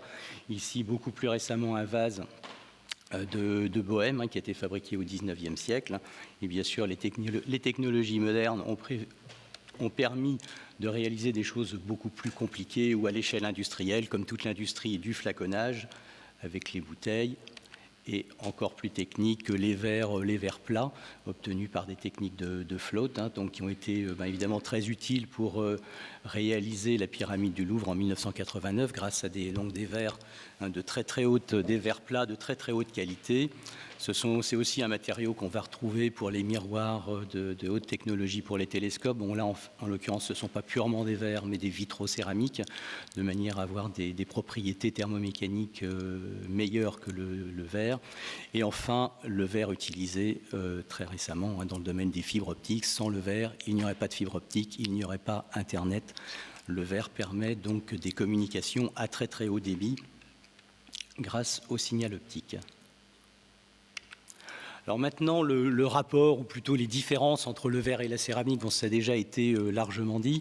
Le point commun, tous les deux, ce sont des matériaux minéraux issus de la chimie du solide. Donc on est une communauté qui parlons de la même chose. Ce sont des matériaux donc différents, en ce sens que ce ne sont pas des métaux et ce ne sont pas non plus des matériaux organiques. Alors les différences, on va les retrouver sur les méthodes de préparation. Ça a déjà été évoqué tout à l'heure. Le verre doit passer par une étape de fusion et de refroidissement assez rapide, qu'on appelle la trempe, suivie d'un recuit pour éliminer toutes les tensions mécaniques qui résident encore dans le verre après ce refroidissement rapide, alors que la céramique ne passe pas par l'étape de fusion. Après un broyage des produits de départ, on a ensuite des étapes de mise en forme et de fritage en fonction de la pression et de la température. Un autre point de différence notable entre le verre et la céramique, c'est la structure finale du matériau. Le verre, c'est un milieu désordonné, c'est un liquide figé, donc les atomes sont complètement désorganisés désordonnés les uns par rapport aux autres. C'est aussi un milieu homogène. Lorsqu'il est parfait, on ne voit pas il est parfaitement homogène dans la masse. Alors que la céramique, au contraire, c'est un assemblage polycristallin. Donc là, vous avez une photo en microscopie électronique à balayage. Donc c'est un assemblage de grains. Donc chaque grain étant par contre un milieu organisé. Alors maintenant, on va entrer un peu, après cette introduction générale sur le verre, donc dans ce que je souhaite vraiment vous présenter aujourd'hui, à savoir des compositions de verre originales, des verres exotiques qui sont des verres non oxydes. Donc ils ne contiennent absolument pas de silice dont j'ai parlé tout à l'heure. Ils ne contiennent même aucun oxyde. Il n'y a pas d'oxygène dans ces verres exotiques. Il en existe deux familles principales. Les verres de fluorure, essentiellement des verres à base de fluorure de zirconium qui ont été découverts il y a 35 ans maintenant, qui sont des matériaux qui ont donné pas mal d'applications dans le domaine des fibres optiques, des fibres laser et aussi dans le domaine des hublots spéciaux pour l'aérospatiale notamment. Un peu plus récemment, on s'est vraiment focalisé sur ces verres de chalcogénure. Donc ces verres noirs qui sont des verres à base de soufre, de sélénium ou de tellure, donc ce sont des éléments chimiques assez voisins du point de vue des propriétés.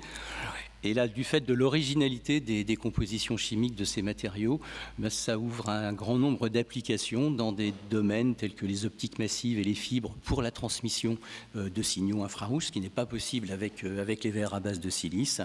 Des fonctions très, très particulières, très spécifiques pour les télécommunications, notamment pour le routage, la commutation des signaux.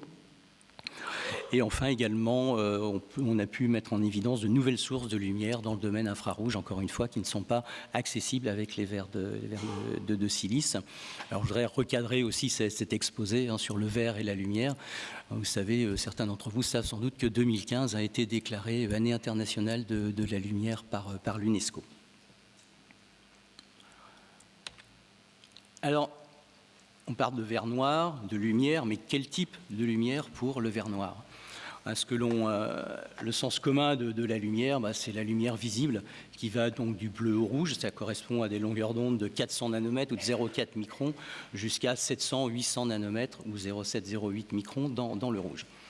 Alors évidemment, vous savez qu'il existe d'autres rayonnements électromagnétiques, notamment du côté des grandes énergies. Il existe des photons de hautes énergies, donc à petite longueur d'onde. Ce sont notamment les rayonnements gamma, qui sont des rayonnements très, très énergétiques, qui sont émis par certains éléments radioactifs. De plus faible énergie, on va trouver les rayons X, utilisés en radiographie, ça on les connaît bien. Des rayonnements, donc là on se rapproche du bleu, on va trouver l'ultraviolet. On les connaît bien aussi, c'est un rayonnement qui est déjà suffisamment énergétique pour provoquer des brûlures de la peau. Et de l'autre côté du spectre visible, on va trouver des rayonnements qui au contraire sont des rayonnements de basse énergie, à grande longueur d'onde. Donc tout de suite après le rouge, on va trouver l'infrarouge. Donc c'est le domaine qui va nous intéresser pour les verres noirs. On va le voir, ils sont transparents pour à ces longueurs d'onde-là. Et au-delà, on va trouver les micro-ondes et puis les ondes radio. Alors maintenant, pour revenir aux matériaux, aux verres. Le verre classique, donc les verres à base de silice, leur domaine de transparence, ils commencent à transmettre la lumière un petit peu dans l'UV, ils sont parfaitement transparents donc dans le visible, ça c'est une évidence, et ils sont aussi transparents un peu dans l'infrarouge, et notamment à 1,55 micron, qui est la longueur d'onde des télécoms, donc utilisée pour les transmissions.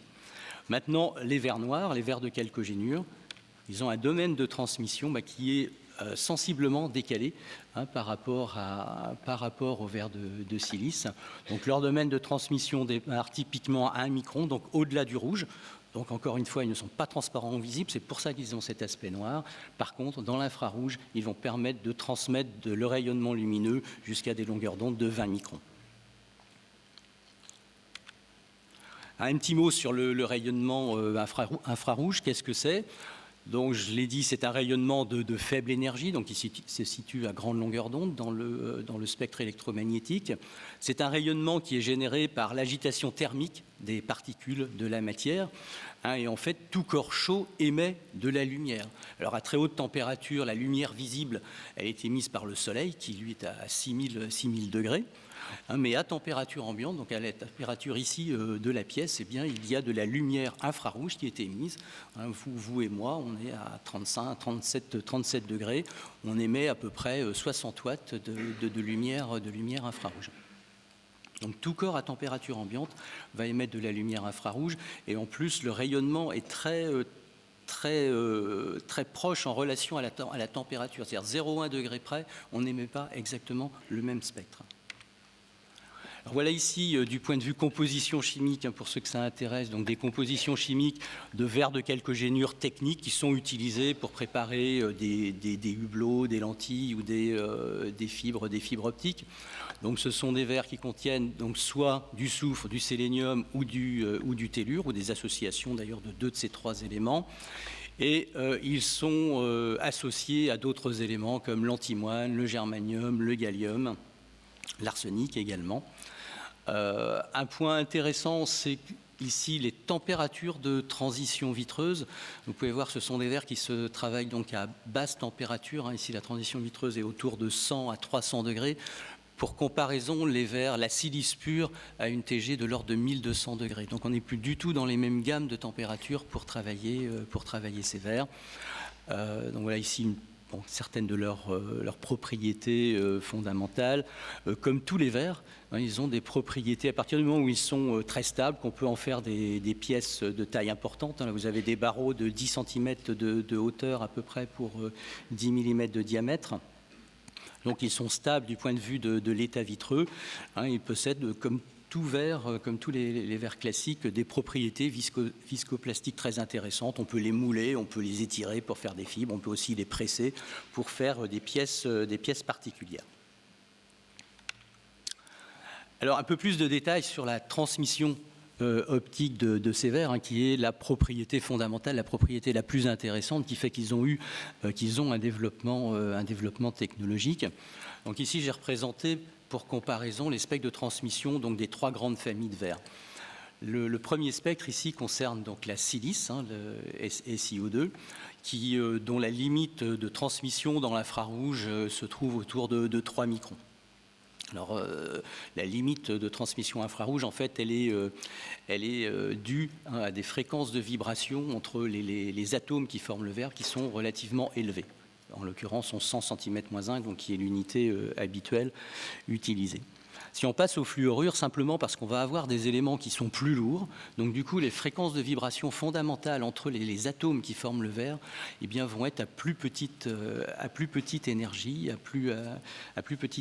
oui. Et donc grâce à ça, eh bien, on va ouvrir, du coup la lumière infrarouge va être moins absorbée, et on va ouvrir la transmission ici jusqu'à des longueurs d'onde de 6 à 7 microns. Donc déclenchant de nouveaux domaines d'application.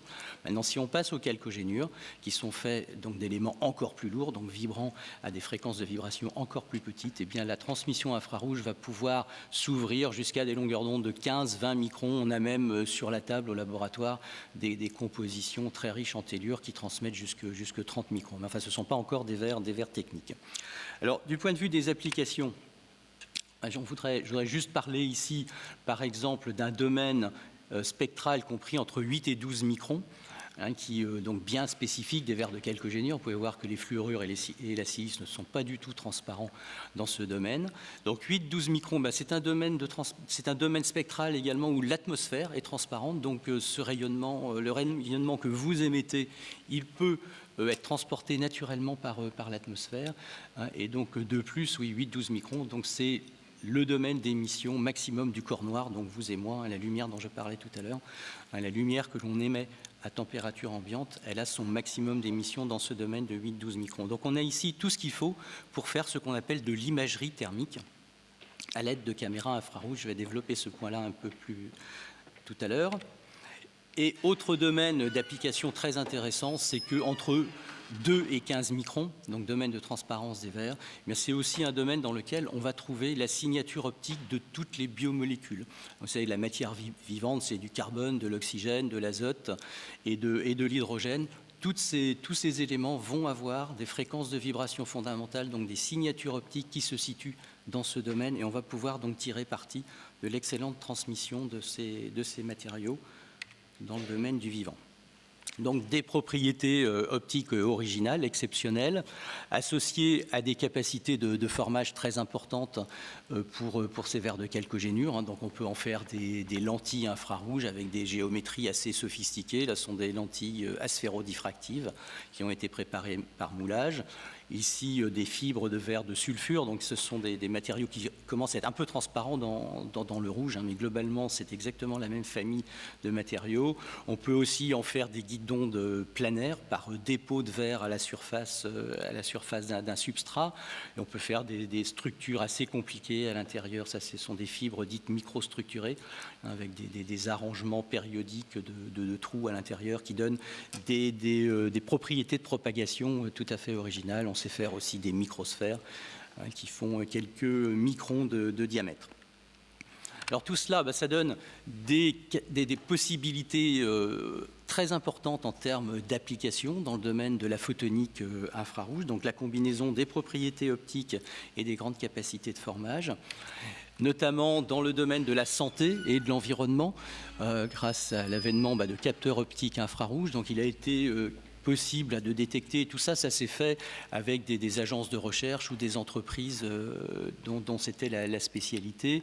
On a notamment travaillé avec des CHU pour détecter des bactéries en environnement hospitalier, également avec des industriels de l'agroalimentaire pour détecter aussi des batteries dans les chaînes de fabrication.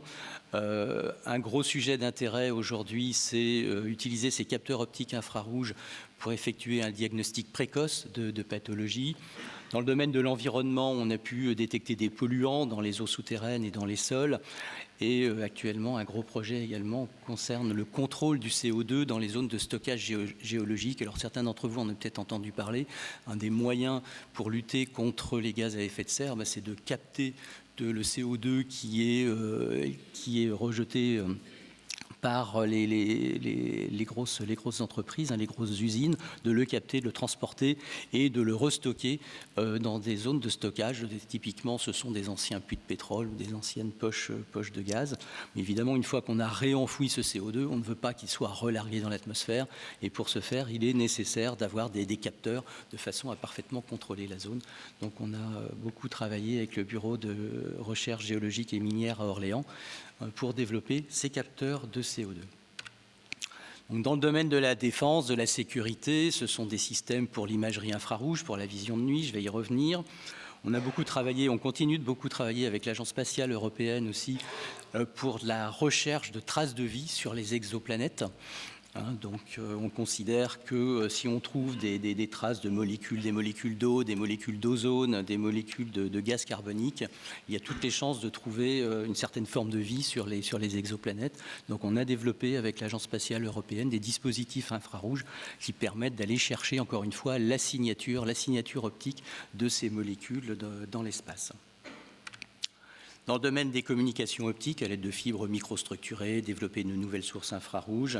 Et plus récemment, on travaille aussi dans tout ce qui touche à l'énergie, avec des verres, plus spécifiquement ici des verres, des vitraux céramiques, pour permettant la conversion, une meilleure efficacité de la conversion de la lumière pour le photovoltaïque et la génération de photocourants. Alors je vais aller un peu plus loin en quelques minutes sur ces deux aspects, imagerie infrarouge et diagnostic précoce de pathologie. Donc voilà ici donc des verres, des verres noirs, des verres de chalcogénure tels qu'on les voit à l'œil. On a mis derrière un corchot, donc une main, avec donc les doigts qui sont derrière les optiques infrarouges. L'œil nu ne voit absolument pas les doigts au travers de ces optiques infrarouges. Par contre, si on remplace l'œil par une caméra thermique, donc qui va permettre de détecter le signal lumineux compris entre 8 et 12 microns, donc que l'on émet, encore une fois à température ambiante, on voit que l'on est parfaitement, la caméra infrarouge voit parfaitement donc les objets chauds au travers de ces optiques. Alors ce sont des travaux qui ont été évidemment largement initiés, financés par l'industrie militaire au départ pour la vision de nuit, mais en fait le gros marché il est dans le domaine de l'automobile pour l'aide à la vision nocturne, pour la conduite de nuit. Donc ce sont des systèmes qui existent depuis une dizaine d'années, qui sont vendus en option chez BMW, mais aussi chez Toyota.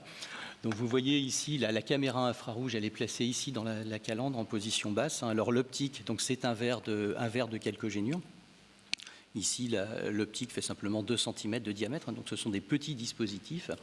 Donc la lumière infrarouge envoyée par les corps chauds est captée par ce dispositif et l'image est reconstruite ici, soit sur un écran et également en position tête haute ici sur le pare-brise. Donc, alors que le conducteur n'a aucune visibilité sur ce qui se passe devant lui, d'autant plus s'il y a une voiture qui arrive en face, on est complètement ébloui, c'est un phénomène qu'on connaît bien. La caméra infrarouge, elle, puisqu'elle ne voit pas le rayonnement visible, n'est absolument pas éblouie par la voiture, par contre va être capable de détecter tout corps chaud se trouvant dans son champ. En l'occurrence, là elle détecte deux piétons qui se situent du côté droit, et l'information essentielle est donc reprojetée en bas du pare-brise. Ici, il vous dit bien que vous avez un piéton du côté droit de la route à une distance de 62 mètres. Alors, ce sont des systèmes très performants. Ces petits systèmes-là qui sont vendus pour l'automobile ont une portée de 200 à 300 mètres, donc c'est bien au-delà de ce que vous pouvez voir dans vos phares. Dans le domaine maintenant des capteurs à fibre optique, Donc je vous rappelle, les verres sont parfaitement transparents entre 2 et 15 microns, donc c'est là qu'on va trouver toutes les signatures optiques, les signatures optiques de la plupart des composés organiques. Tout ce qui est carbone quelque chose va avoir des modes de vibration bien spécifiques dans ce domaine. Et là, on a développé donc des têtes de capteurs pour la santé. Ici, donc, c'est une fibre optique avec une tête enroulée. On a créé une spirale de façon à multiplier la longueur d'interaction. Alors, pour avoir l'information, il suffit que la fibre vienne toucher la substance que l'on veut analyser. Ça peut être un liquide, un tissu biologique. Donc là, c'est une fibre qui a été préparée spécifiquement pour être compatible avec les cathéters standards utilisés en santé dans les hôpitaux. Donc c'est un diamètre ici de 2,8 mm. Là, c'est une autre tête de mesure où la fibre passe dans une tête en plastique avec ici un petit orifice dans lequel on va venir déposer une goutte d'un liquide que l'on veut analyser. Et puis bon, ça c'est un dispositif beaucoup plus lourd pour le laboratoire. En l'occurrence, c'est une technique alors très rapide, donc c'est non invasif. Il suffit de venir en contact avec la substance que l'on veut analyser. On peut faire des mesures en temps réel et c'est très rapide. La mesure prend moins d'1 minute. Alors, voilà un cas réel qu'on a eu. Sur lequel on a travaillé. On voulait différencier 2 populations de patients, des patients sains et des patients malades, en l'occurrence atteints d'une cirrhose du foie. Alors l'information, la signature optique que l'on cherche, ça c'est une variation dans le signal d'un composé qui s'appelle l'amide 3, donc c'est très précis. Alors, enregistrer un spectre d'absorption ne suffit pas. Il faut recourir à des méthodes statistiques. On enregistre un grand nombre de spectres qui nous permet d'avoir une base de données. Et ensuite, lorsqu'on enregistre le spectre pour un patient, on est capable, vous pouvez voir que la technique permet de parfaitement différencier, d'une part, les populations saines, ici en noir, et les populations... Il faut que j'arrête. Ouais, je sais, je suis à la fin. Et les populations saines. Donc on arrive à une bonne discrimination entre les 2 familles de spectres. Et donc aujourd'hui, on a une entreprise qui a été créée il y a 3 ans qui travaille spécifiquement sur ces applications. Voilà, donc j'en ai terminé. Je vous remercie pour votre attention.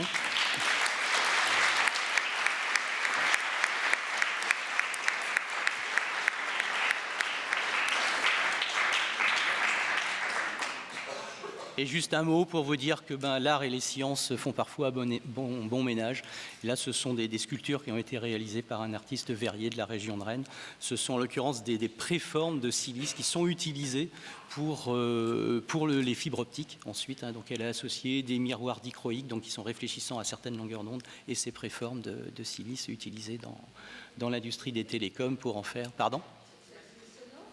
Ah non, oui, non, c'est simplement, ça c'est une vue de l'artiste, mais non, c'est pas du tout sonore, c'est optique simplement, visuel.